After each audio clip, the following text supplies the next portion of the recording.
যে তিনটি আমল করলে বান্দার জন্য জান্নাত ওয়াজিব হয়ে যায়। চলুন জেনে নেওয়া যাক সেই তিনটি আমল সম্পর্কে। নাম্বার 1, আয়াতুল কুরসি।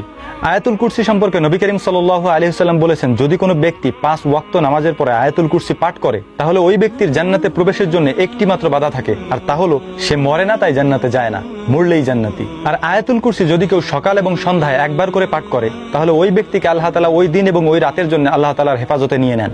নাম্বার 2, 3 কুল তথা সূরা নাস, ফালাক, ইখলাস।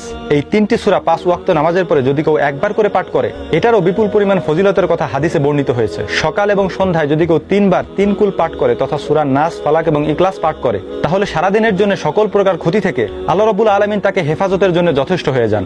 একই সাথে এই তিনটি সূরা রাসূল সাল্লাল্লাহু আলাইহি ওয়াসাল্লাম রাতে ঘুমানোর আগেও পাঠ করার নির্দেশ দিয়েছেন। নাম্বার 3, তাসবিহ তথা সুবহানাল্লাহ, আলহামদুলিল্লাহ, আল্লাহু আকবার। এই তাসবিহ বা জিকির নবী করিম সাল্লাল্লাহু আলাইহি ওয়াসাল্লাম প্রত্যেক 5 ওয়াক্ত নামাজের পরে 33 বার করে পাঠ করার নির্দেশ দিয়েছেন এবং সকাল